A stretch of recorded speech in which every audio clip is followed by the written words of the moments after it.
Today I thought I'd take you along the ride with me on my meal prep. I have got 3 pounds of ground beef in here. It was 80/20, and I got that on clearance for $2 a pound. So we're going to fry that up, and 1 pound of it I will leave plain. 1 pound will be sloppy joe sauce, and 1 pound will be taco meat. And then I will just either put that back into the refrigerator, I will put that in the freezer. But cooking 3 pounds at one time, one mess, 3 meals. I love it. I've got some eggs in there that I'm boiling. That'll be for egg salad sandwiches this week. And over here I have got breakfast sausage patties cooking, and that will be for breakfast this week. Over here I've got my biscuits ready to go in the oven once it's preheated. And again, that will be for our breakfast sandwiches this week. Over here, I used my Instant Pot, and I already cooked off 3 medium-sized sweet potatoes, peeled them and mashed them up. And I had a whole bunch of small potatoes, so then I turned around and I put those in my Instant Pot and cooked those off. And we can have those for like pan-fried potatoes or a mashed potato or, I don't know, potato salad, whatever we need those for the week. So this is the beginning of my meal prep. That's what I've got going on so far. Something that makes cooking 3 pounds of ground beef fast and easy is my handy dandy meat masher here. I can continue to break this meat up the whole time it's cooking. Something else I do, because of the massive amount of meat in here, is I set my burner on high. That way, I'm not here for half an hour trying to cook this. This will be done in like 5 minutes. So yeah, if you don't have a meat masher, get you one. This is one of the best tools there is. And I've got a frozen piece of meat in there that didn't completely thaw out yet. But that's okay, because he's going to thaw out and he's going to cook. The 2 important tools I use for cooking 3 pounds of ground beef is this old metal colander, because it can withstand that heat from those 3 pounds of ground beef, and a deep Pyrex dish, because it can also withstand the heat from the hot grease off of 3 pounds of ground beef. So yeah, he's missing a handle, but that's okay, he still works. So those are 2 tricks of my trade for cooking 3 pounds of ground beef. I'll show you once I've got it drained. As you can see here, as promised, on high heat in 5 minutes, even if I have a little bit of the meat still frozen, I've got my ground beef done. Isn't that awesome? 3 meals, the meat is done in 5 minutes. Okay, thanks to this handy dandy meat masher and this big old pot of mine. Alright, let me get this drained. Okay, I've got my ground beef drained. And that's about how much grease we got off of that 80/20. That's only maybe 3/4 of an inch in the bottom of that Pyrex bowl. So that's pretty good. That was some pretty good ground beef that I got on clearance for $2 a pound. Love it. Okay, so I let this sit here for 5 minutes, and I will gently go down in here every now and again and just give it a little turnover. I don't want to slosh it out of my bowl because this is clear full. This colander will only hold 3 pounds of ground beef. That's why I cook 3 pounds of ground beef at a time. And I'm going to let that drain for another 5 minutes. Then I will grab my handy dandy kitchen scale here, and I will weigh out 3 packages of meat in the same type of lunch meat container, so that I have those 3 divided, and I will put it in the refrigerator. And then I have got my meat for tacos this week. I have got my meat for sloppy joes this week. Actually, I think I might make a sloppy joe tater tot casserole. We'll see. And I've got a pound to do with whatever I want. Whether that be spaghetti or a skillet helper or whatever we can come up with. Okay, I just turned over my jumbo butter flaky biscuits that we're going to use for our breakfast sandwiches. And we're going to get those back in there and finish baking them. Set the timer for 5 minutes. And my eggs are boiling, so that worked out absolutely perfect. My eggs and my biscuits in the oven will be done at the same time. I can pull the biscuits out and put my eggs in the sink in a colander with cool water. And the sausage patties are almost done. I've just flipped them over again for the second time to brown on the other side. So, while I have meal prepped for the week, I have also made breakfast. I've got food for breakfast this week already made with the sausage and the biscuits. I've got eggs boiling for lunches for egg salad sandwich or potato salad to go with those potatoes I showed you. And I've got my 3 pounds of ground beef. Not bad for 30 minutes of work in the kitchen this morning. Okay, it's been 5 minutes and my meat has drained. I'm going to return it back to the pot. This is the amount of grease that I got off of there. Not too terribly much off of 3 pounds of meat. Like I said, I'm really happy with this meat. I have it on a pot holder on my island here, and I'm going to put the lid on it. And I am going to let that cool down till it is just warm. And then I will weigh that out. In the meanwhile, breakfast will be ready in 2 minutes. So while we're eating, these eggs will be cooling down. And then I can measure out my meat, I can peel my eggs, and continue on with my meal prep. See you in 1 second for you, and maybe 30 minutes for me while we eat. And I peel eggs. Okay, I've got my eggs soaking in ice cold water. And here's a tip I want to give you, and my sink is clean. You want to take the pointy end of your egg, not the round egg. Everybody starts at the round end. I raise chickens for their eggs. Please trust me on this. What you want to do is just gently tap each end and then throwing back in the water. Okay? Now, what you want to do is leave these soak for anywhere from at least 5, a minimum of 5, maximum of 15 minutes. When you start peeling your egg, start at the pointy end. It goes faster and easier. If you start up here, you're going to have problems. You start down here, you're going to peel fast, nice, clean, and easy. All right, and that is what you have for breakfast on meal prep day. Just a quick little fix. Biscuit and sausage with some mayo. There's what's left. His hubby took 2. And then I can package these up when they're cooled and put them in the fridge, and we can have them again either tomorrow or the next day.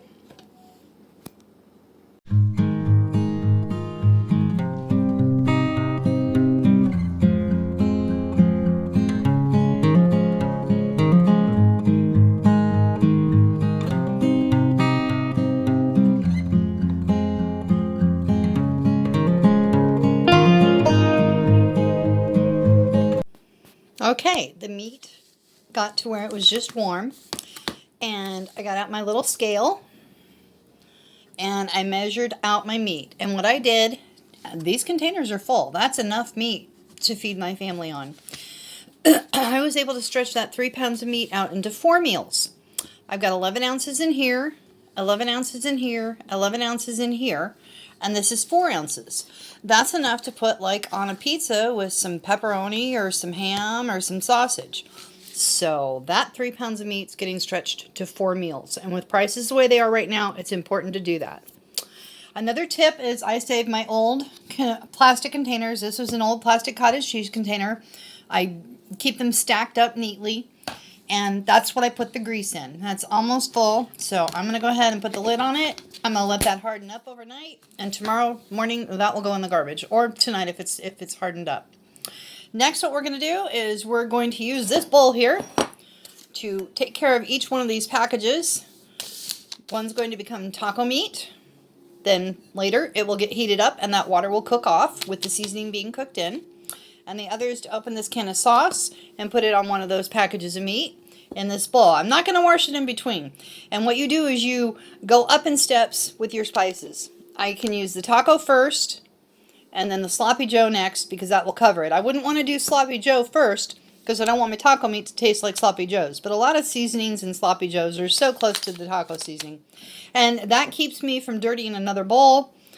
I have one mess. This is the goal of meal prep for me, is to get everything done in one day, make my life easy for the week, make my meals fast, quick, and easy because we're very busy. And I've got food. that's already pre-cooked, ready to go, and meals get on the table a lot faster. So let me get this done, and then I'll show you what it looks like before I put this stuff into the refrigerator or the freezer.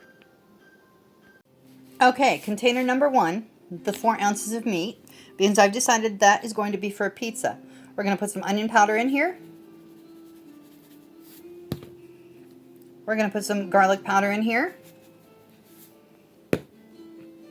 We're going to put some basil leaves in here. And we're going to put some Italian seasoning in here. And that guy never wants to come out. Let me see if I can get this lid off. Oh. There we go. Got the lid off. Okay. Then some Italian seasoning. Okay. Now my meat is seasoned up for my pizza night. I don't have to worry about doing that either because it is done. And I'll just give this a good stir. And we'll get the lid on him. And we're going to move to container number 2. Okay. A thing that I forgot to tell you is add a 1/4 cup of water. 1/4 cup of water helps you to mix the seasonings in, and it also provides some moisture for this meat so it doesn't dry out in the freezer, because I don't know what night we'll have pizza. We usually do pizza on either Thursday, Friday, or Saturday, and today is Sunday, but you'll see this on Monday. So that's quite a few days out. So put a little water in there, stir your seasonings around, give it some moisture so it doesn't dry out in the freezer, because you want moist meat. These lids, I can use this marker. Yep, that's a Sharpie. Permanent, right? No. Little Dawn dish soap, a rag, a little bit of elbow grease for just a second, and that will wipe right off. I've used these over and over and over and over again. That's how I store my meat. These are recycled, upcycled, reusing plastic lunch meat containers. So there's my 4 ounces of pizza ground beef. That's going to go in the freezer. Moving right along, we're going to do taco meat next. Okay, I've got the next package of ground beef in my bowl. I've got my taco packet, and I read the directions. It says to dump this in. And then it calls for 3/4 of a cup of water, which is what we have right here. I'm going to dump that in. We're going to give that a good stir. Get that in there really good. And I might actually add a little bit more water because, like I said, I'd like to have some moisture on my meat. I want to protect it from getting dried out in the freezer. And I'm also going to reheat this in a skillet or the microwave, so we want some moisture with that. So let me get a little bit more water. Let me get this stirred in and get it in here, and I'll show you what that looks like. Okay, and there's my taco meat. I put another 1/4 cup of water in there, so add an extra 1/4 cup of water on top of what your package calls for. If it still doesn't look right, add some more liquid, but you want that in liquid because, like I said, when you warm it back up in the skillet, which is what I do, I just grab a little skillet, or I can put this in the microwave. That water, you want it to cook off. So there's package number 2, 11 ounces of taco meat, ground beef. And he's going over here with the pizza meat. Next, I've already put another container into my bowl. We're going to open this can of Sloppy Joe sauce. I'm going to pour that in, stir it, do the same thing, put it in the container. Be right back. Okay, slight change in plans. See, even in meal prepping, you can change things up a little bit as you go along. I have come to know that refrigerating or freezing plain unseasoned ground beef, it gives it a funky taste. I can't explain it. It doesn't taste right to me. So for this one, I'm going to add a little onion powder. And I'm doing this before I do my Sloppy Joe sauce, because once I do my Sloppy Joe sauce, this container is going to be covered in that sauce. So we're going to do the seasoning one first. I'm going to add some pink Himalayan salt. And you get that at the Dollar Tree. And let's hope I don't get too much of it in here, because that thing comes out really fast. Okay. And then some ground black pepper. Okay, and again, I want to add a little water so my meat doesn't dry out. That's about good. What, maybe a 1/4 cup? We're going to stir that around. Get that in that container and get that one marked. And then I've got some seasoned meat here for whatever. We can use that in a skillet helper, spaghetti, anything. It's very versatile. Because I think just about everybody adds salt, pepper, and onion to their ground beef. Or at least I do. All right, let me get this stirred in here really good. Check for the water. Once I get it in the container, I'll add more if I need to. And then we'll move on to the sloppy joes. Okay, well, it ended up being half a cup of water, but that's okay. And I think pretty much all of these are anywhere from half a cup to a cup of water, just to get the water level at the level of the meat. Oh, another thing you want to do is add the date that you made this on your container too. So SPO in my house, everybody knows that salt, pepper, onion powder. Ground beef, November 13th, 22. And I went ahead and went back over here and added the date to the others that I've already gotten done. And I've made a decision that everything except the sloppy joe meat is going into the freezer because my hubby's really been wanting a tater tot casserole.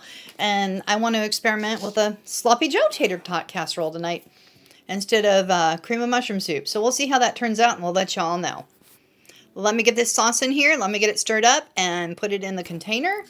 And no, I will not be adding water to this one. If I need to, I will do it in the skillet, but that's a lot of liquid. I think it'll be okay. Okay, that sloppy joe sauce was really thick. I have never used the Aldi's brand of sloppy joe sauce before. So I added a 1/4 cup of water in the can to get the rest of the sauce out of there. And we're going to go ahead and put that in here.